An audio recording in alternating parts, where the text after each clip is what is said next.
يحب الله الجهر بالسوء من القول إلا من ظلم وكان الله سميعا عليما. محترم بھائیو، ماہ رمضان کی مبارک ساعتوں سے ہم گزر رہے ہیں اللہ کی توفیق سے، اور ماہ رمضان کا زندگی میں ملنا اور پانا بڑی خوش نصیبی کی بات ہے، اور اللہ رب العالمین کہ وہ بندے جو ماہ رمضان میں عبادت کرتے ہیں اور اس کا صحیح طور پہ فائدہ اٹھاتے ہیں، اللہ تعالیٰ کے ایسے بندے دنیا میں بھی اور آخرت میں بھی بڑی کامیابیوں سے نوازے جاتے ہیں۔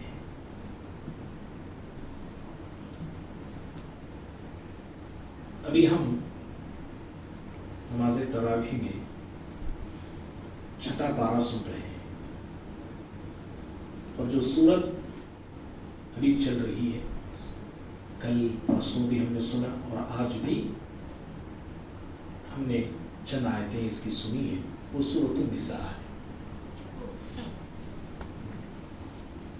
اللہ تعالیٰ چھٹے پارے کے شروع میں کہا کہ اللہ تعالیٰ کو پسند نہیں ہے۔ کیا پسند نہیں ہے؟ کہ کوئی بندہ برائی کا چرچا کرے، بری بات، گھٹیا بات، گناہ کے کام علی اعلان کرے، پبلک میں کرے، لوگوں کے سامنے کرے، اللہ کو یہ پسند نہیں۔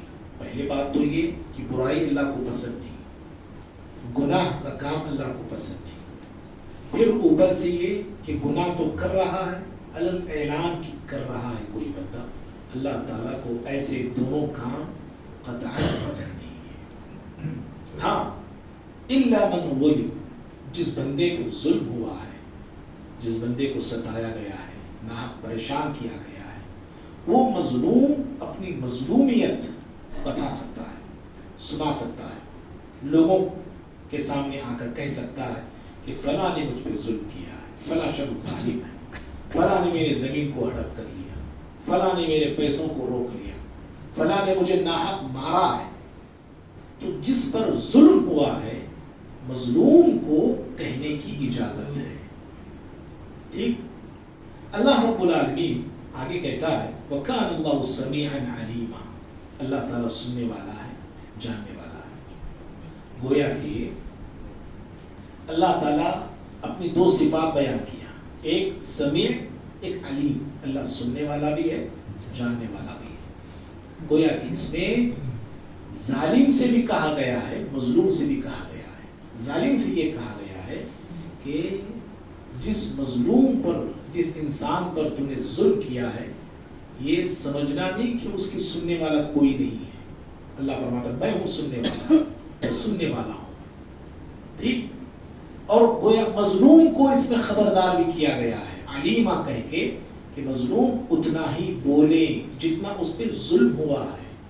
حد سے بڑھا کے بولنا، بڑا چڑھا کے بولنا، گنا گنا کے بولنا، ایک تھپڑ مارا کوئی شخص سمجھیے ابھی آ کے بول رہا میرے کپڑے پھاڑ کے مارے، مجھے لڑا لڑا کے مارے، مجھے ایسا کیے، حالانکہ اس نے کیا نہیں، ایک تھپڑ مارا۔ اللہ تعالیٰ مظلوم سے بھی کہہ رہا ہے کہ اللہ جب علیم ہے، تم پر کتنا ظلم ہوا ہے اللہ جانتا ہے، تم کو کتنا ستایا گیا اللہ کو معلوم ہے، اس لیے جو ظلم تم پہ ہوا ہے اتنا ہی تمہیں بولنا ہے، ویسے ہی تمہیں بولنا ہے۔ بات سمجھ میں آ رہی بھائی؟ اس کے بعد اللہ تعالیٰ نے ایک بہت بڑی نیکی کا ذکر کیا ہے، بہت بڑی جی نیکی کا ذکر کیا ہے۔ کیا آپ چاہتے ہیں وہ نیکی میری آپ کی زندگی میں ہو؟ چاہتے ہیں؟ ہم سب بہت سارے نیکیاں کرنا چاہتے ہیں، شوق بھی ہے، جذبہ بھی ہے، اچھی بات ہے، لیکن ایک بہت اعلیٰ نیکی، بڑی عمدہ نیکی، بڑی عظیم نیکی کا اللہ نے چھٹے پارے کے دوسری آیت میں ذکر کیا ہے، اور یہ نیکی اتنی عظیم ہے، اتنی بلند ہے، اس نیکی کو بہت کم لوگ اپناتے ہیں، بہت کم لوگ اس نیکی کو قبول کرتے ہیں، اور میں سمجھتا ہوں کہ بہت سارے لوگ اس نیکی کو نیکی مانتے بھی نہیں. خبر ہے کیا ہے وہ نیکی؟ اللہ تعالیٰ کہتے ہیں ان تبدوا خیرا او تخفوه، کہ تم کوئی نیکی کا کام ظاہر کرو.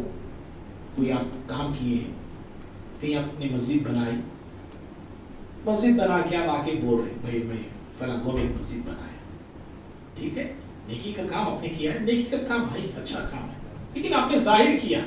ظاہر کرنے سے آپ کی نیکی تباہ تو نہیں ہوگی. اب اچھی نیت سے آپ نے ظاہر کیا ہے، آپ کی نیت اچھی ہے، آپ کا جذبہ اچھا، آپ کا ارادہ اچھا ہے. آپ نے کسی بیمار کی آپ نے عیادت کی، یا کسی بیمار کا علاج اپنے پیسوں سے آپ نے کرایا، کسی کو معلوم نہیں، آپ کو معلوم، اس بیمار کو معلوم ہے، لیکن آپ نے آ کے 4 لوگوں کو بولا کہ بھئی میں نے فلاں بیمار انسان کا علاج کرایا ہے. آپ کا مقصد یہ ہے کہ تاکہ لوگ بھی اس میں آگے بڑھے، اس کار خیر میں لوگ بھی آگے رہیں. اس مقصد سے آپ اپنی اس نیکی کو ظاہر کیا. ٹھیک. اللہ تعالیٰ آگے کہتا ہے اور تخفوہ، یہ نیکی کر کے آپ نے چھپا دیا، کسی پہ ظاہر آپ نہیں کر رہے، کسی کو نہیں بتا رہے آپ. یہ پہلی نیکی سے بھی بڑی نیکی ہے. پہلی نیکی کیا آپ نے کی کہ نیکی کرتے ہیں ظاہر کرتے ہیں، نیکی کا کام کیا آپ نے ظاہر کیا، کسی کو بتا دیا. دوسرا نیکی کا مرحلہ یہ ہے کہ اچھائی کرنے کے بعد، بھلا کام کرنے کے بعد آپ اس کو چھپا دیتے ہیں، کسی کو بولتے نہیں، کانوں کان خبر نہیں بولتے نہیں، کسی کو بھی خبر نہیں، کسی کو پتا نہیں. حتیٰ کہ بیوی کو بھی آپ نے نہیں کہا کہ میں نے یہ کام کر کے آیا نیکی، کسی کو معلوم. اور بعض اوقات ایسا بھی ہوتا ہے کہ جس کے ساتھ آپ نے بھلائی کی اسے بھی نہیں پتا چلتا کہ میرے ساتھ کون بھلائی کر رہا ہے. زین العابدین سنے ہیں نام؟ کون ہے یہ؟ نہیں، زین العابدین رحمہ اللہ بولتا ہوں، اب تمل ناڈو نہیں رہے گا یاد شاید.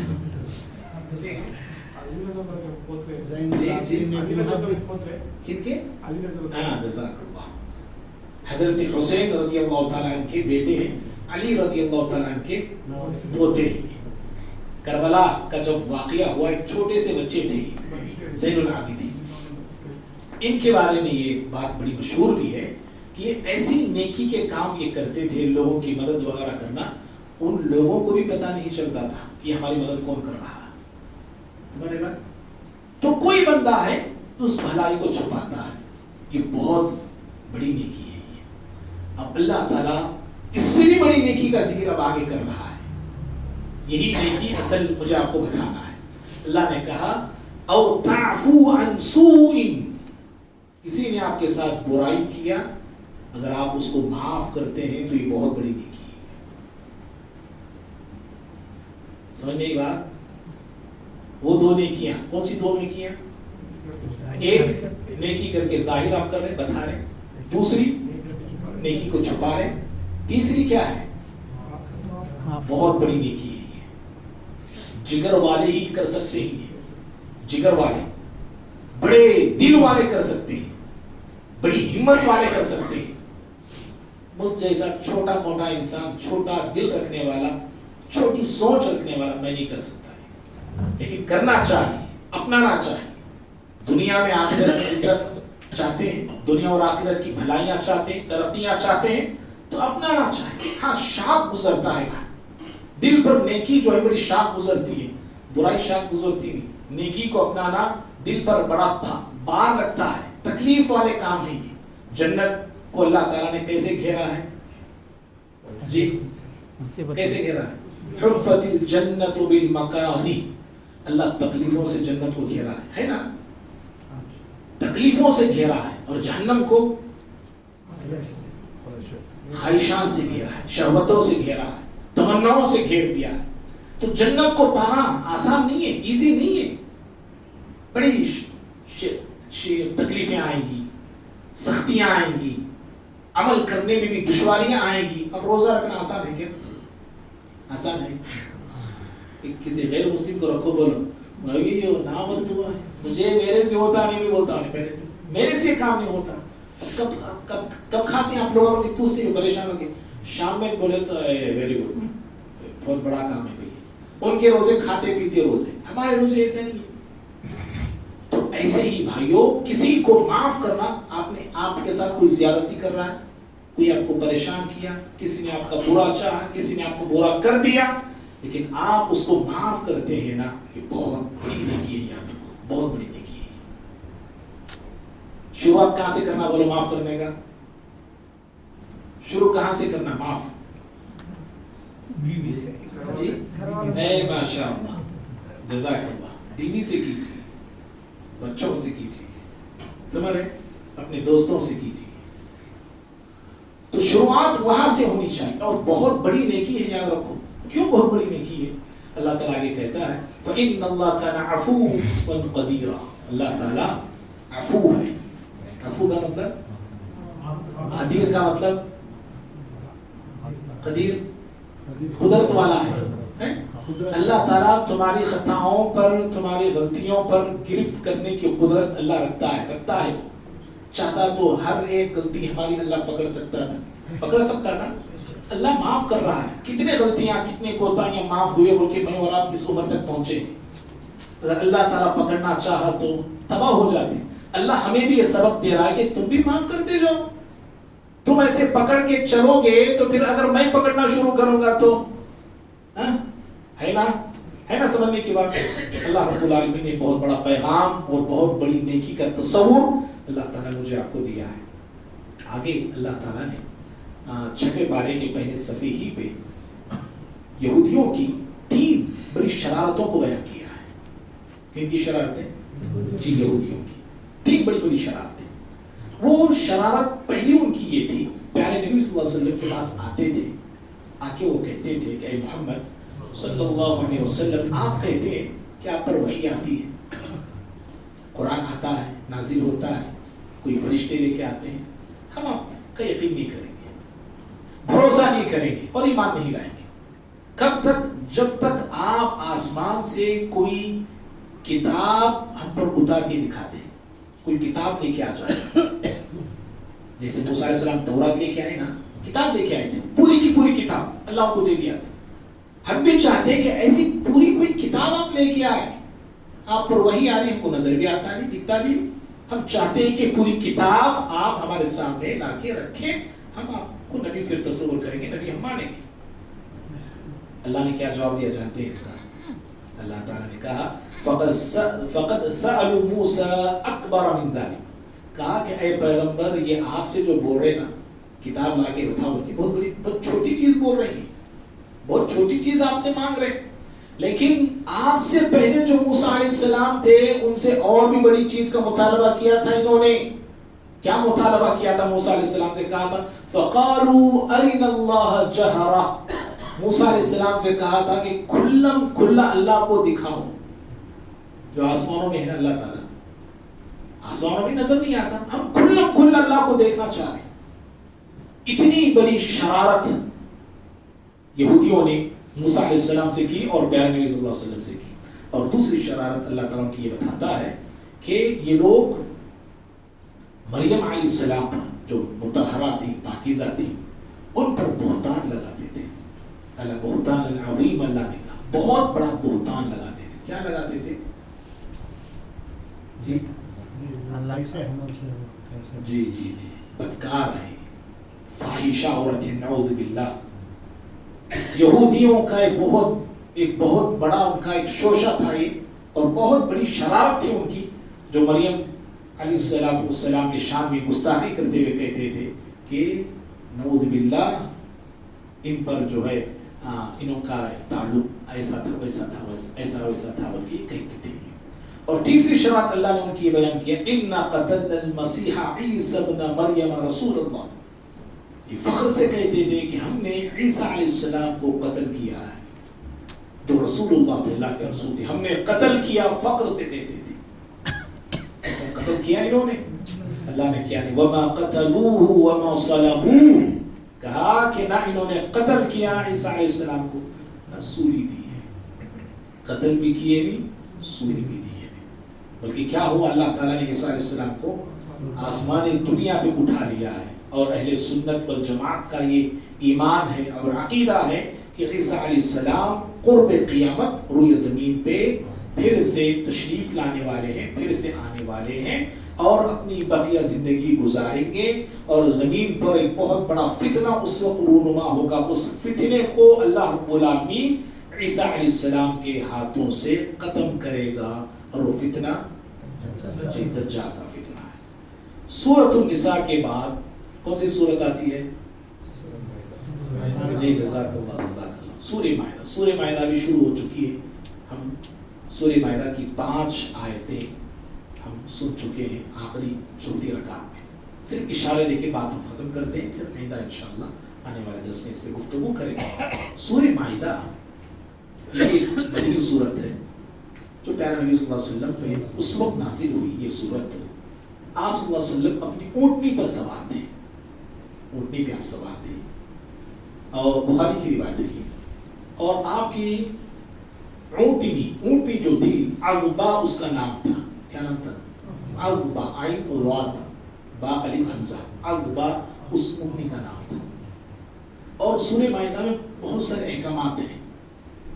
جب یہ وحی آپ پر نازل ہوئی، یہ سورت جب آپ پہ نازل ہوئی، تو وحی جب آپ پہ آتی تھی آپ کو بڑی تکلیف ہوتی تھی. ہم سب جانتے ہیں، بار بار سنے بھی ہیں، بڑی تکلیف آپ کو ہوتی تھی. تو اس وحی کا اتنا وزن تھا کہ اونٹنی چل نہیں سک رہی تھی، چل نہیں پا رہی تھی، رک گئی. وہ سمجھ رہے؟ اور یہ اونٹنی پیارے نبی صلی اللہ علیہ وسلم کی، انس بن مالک کہتے ہیں، ایسا دوڑتی تھی، ایسا بھاگتی تھی کہ کوئی دوسری اونٹنی اس اونٹنی کو پیچھے نہیں ڈال سکتی تھی. رننگ ریس میں بہت تیز دوڑنے والی پیارے نبی صلی اللہ علیہ وسلم کی اونٹنی. صحابہ کی جتنے اونٹ اور اونٹنیاں تھیں، کوئی اونٹ نبی کی اونٹنی کو ہرا نہیں سکتا تھا. ایک مرتبہ بخاری کی روایت ہے، ایک عربی بدو ویلیج والا اپنی اونٹ کو لے آیا، پیارے نبی صلی اللہ علیہ وسلم کی اونٹنی کے ساتھ مقابلہ رکھا اس نے. اور جب مقابلہ ہوا تو پیارے نبی صلی اللہ علیہ وسلم کی اونٹنی ہار گئی. بدو یہ جو عربی تھا اس کی اونٹنی جیت گئی. نبی کی اونٹنی کیا ہاری، صحابہ کرام کے چہرے مرجھا گئے، چھوٹے ہو گئے. سمجھ رہے؟ اللہ اکبر. دیکھو نبی کی اونٹنی ہاری تو بھی صحابہ کو برداشت نہیں. کیا محبت تھی ان کی، ان کے چہرے چھوٹے ہو گئے. اس وقت آپ صلی اللہ علیہ وسلم نے ایک جملہ کہا تھا. آپ نے کہا تھا کہ ساتھیوں یاد رکھو، اللہ کا حق ہے یہ کہ جو چیز بھی اوپر جاتی ہے، عروج کرتی ہے، اللہ تعالیٰ اس اونچائی پہ جانے والی چیز کو نیچے گرا دیتا ہے ایک نائٹ.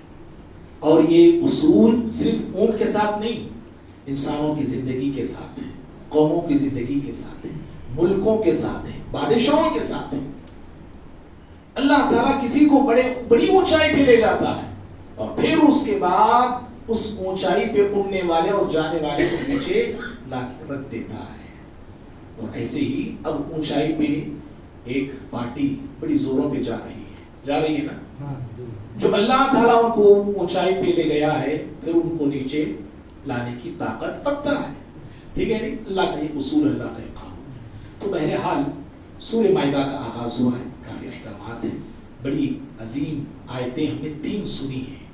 ایک تو تعاونوا علی البر والتقوی ہے، نیکی کے تقوی کے کاموں میں ایک دوسرے کی مدد کرو. اللہ نے کہا مدد کرنا چاہیے، اچھے کام، بھلے کام، جہاں بھی موقع ملتا ہے آگے بڑھنا چاہیے. اور پھر ایک بڑی عظیم آیت ہم نے سنی ہے، جو آیت ایک یہودی آ کے کہا تھا عمر بن خطاب رضی اللہ تعالیٰ عنہ سے کہ آپ کی کتاب میں ایک ایسی آیت ہے، وہ آیت اگر ہمارے کتاب میں یعنی ہمارے دین میں اگر نازل ہوتی تو ہم اس دن کو عید کا دن بنا لیتے. کون سی آیت ہے وہ جانتے ہیں؟ جی، الیوم اکملت لکم دینکم، یہ آیت ہے، بڑی عظیم آیت ہے. اور امام ابن کثیر رحمہ اللہ اس آیت کے حوالے سے کہتے ہیں کہ اللہ رب العالمین کا انعام ہے اس امت پہ. اس آیت کے حوالے سے کہتے ہیں انعام اللہ نے کیا اس امت پہ. کیا انعام؟ اللہ تعالیٰ نے انسانوں کی اور امت محمدیہ کی ہدایت اور رہنمائی کے لیے دین کو مکمل کر دیا. مائدہ کا کیا معنی ہے؟ دسترخوان. ہمارے دسترخوان میں 11 قسم کے کھانے یا 11 قسم کے جانور نہیں ہونا چاہیے. اللہ نے 11 قسم کے جانور جو حرام ہیں، محرمات ہیں، سورہ نساء میں چند رشتے جو حرام ہیں ان کا ذکر اللہ نے کیا. اب یہاں پہ اللہ تعالیٰ نے ان جانوروں کا ذکر کر رہا ہے جن کا کھانا حرام ہے. سننا چاہیں گے؟ جی اب نہیں بولوں گا، آپ کی نظر بھی ہے میری نظر بھی ہے. انشاءاللہ کل ہم یہیں سے اپنے درس کا آغاز اللہ نے چاہا تو کریں گے. اللہ رب العالمین سے دعا ہے اللہ تعالیٰ مجھے آپ کو ہم سبھی کو دین اسلام پر ثابت قدمی نصیب فرمائے. تمام عبادات کو اللہ اپنے فضل سے قبول کرے. آمین. وآخر دعوانا الحمد للہ رب العالمین. السلام علیکم.